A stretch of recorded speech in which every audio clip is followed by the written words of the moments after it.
Recently, I received a message from somebody who was asking for help, and this was regarding the toxic workplace that he is in. He wants to give up that job and get on to some other place because there's a lot of stress, but he cannot just leave that place because he's carrying a lot of responsibilities. And this is true for a lot of us. This is reality.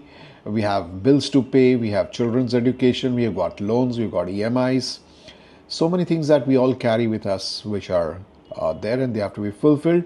So you cannot get out from the job so easily. That's why, and many people just continue at such places, not many, some of them at least. And there are these two terms which are there, which is thank God it is Friday. So we start saying, okay, let us live on the weekend. Maybe the week is, the tough one. And they also have a second term called, oh God, it is Monday, because they dread the Mondays. If you are in this place, this video is for you, what you should be doing. And this person also shared additionally that he's been around in the industry for more than 2 decades. So, let me share and this is what I'm going to share is from my personal experience, both as a leader who's worked with teams and as somebody who's faced some kind of a toxic work culture at some place. So this coming from my personal experience, from what I would do. So no theory, this is all practical, something which I would do in this place.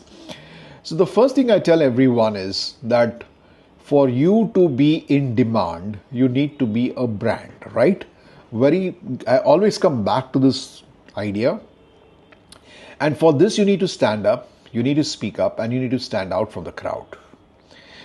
And most people try to merge into the crowd. They try to be, because they think that's the safest way to survive is to just be the crowd and you will survive and you will get along. But no, if you are a part of the crowd, at some point, if your job, you're just doing the job, then, at some point or the other, you're going to face this kind of a brand. But if you are somebody who's standing up and standing out and who've got a point of view, you will be in demand because you are somebody who is standing out from the crowd. Now, second part of this is master your craft. So whatever you're craft into, if you're in sales, master that art of being in sales. Become one of the best storytellers out there. So you need to really master the art, whatever you are. If you are into whatever you're doing, whether you're doing interior design, whether you're doing something else, whatever your piece of thing is, it's not a 9 to 5 job.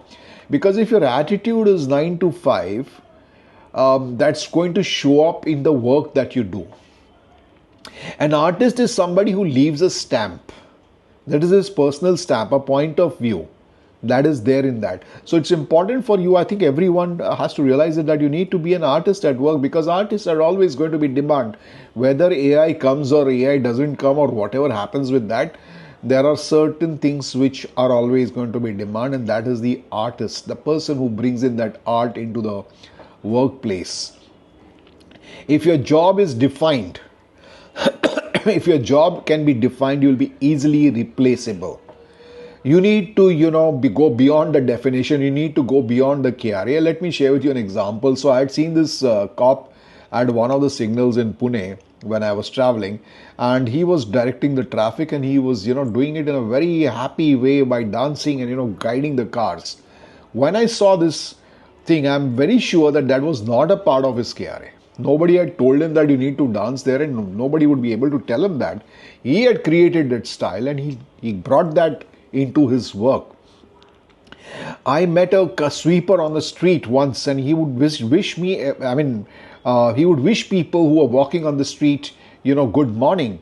Now, this is not part of his KRA. His job is to just pick up that, whatever that piece of thing is, and carry it away. But this guy is wishing every person who's doing a morning walk out there good morning. These people will be missed when they don't show up. That is what I mean by being an artist at your work.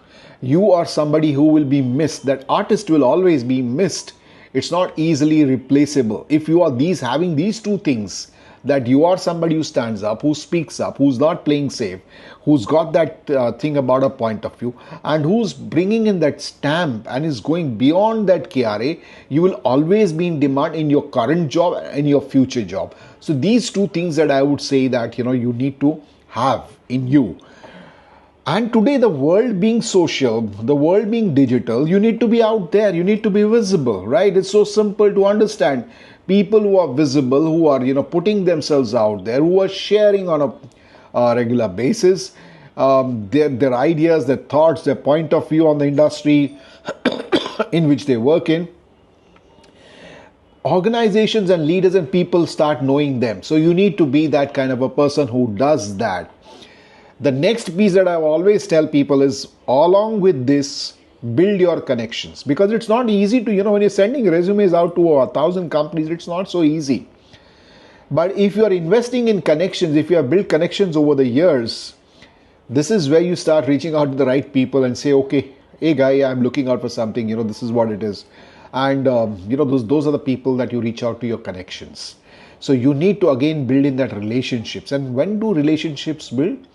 When you are in a giving attitude. We are not in a taking attitude, because the whole attitude is what can I get, what can I get? And if you're operating from that attitude, you're not going to build true relationships. Even if you're looking at certain industries, you need to build that network with those leaders in those business, those other people who are out there, and consistently engage with them. And by engaging, I don't mean just flatter them.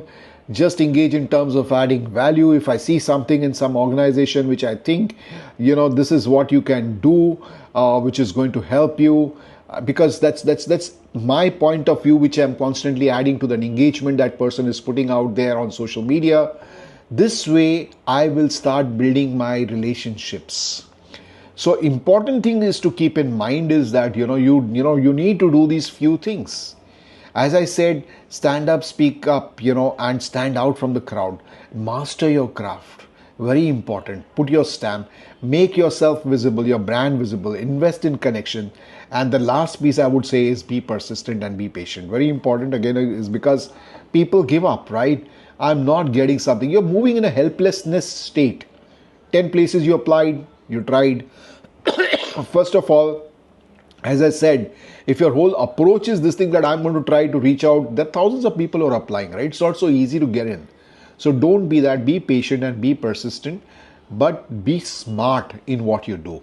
And first of all, go back and reflect on this is that, are you doing the basics right?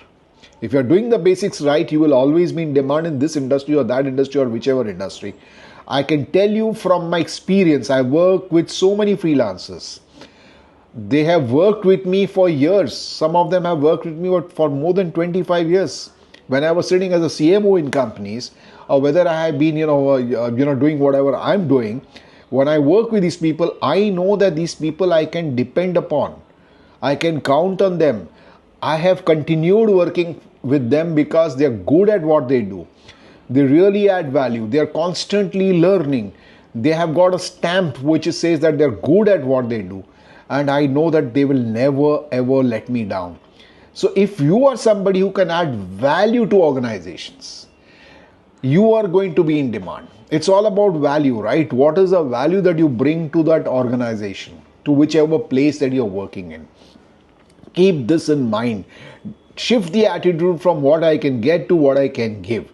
So this is my personal guidance to somebody like this, that start looking at these few points that I have shared, start working on them.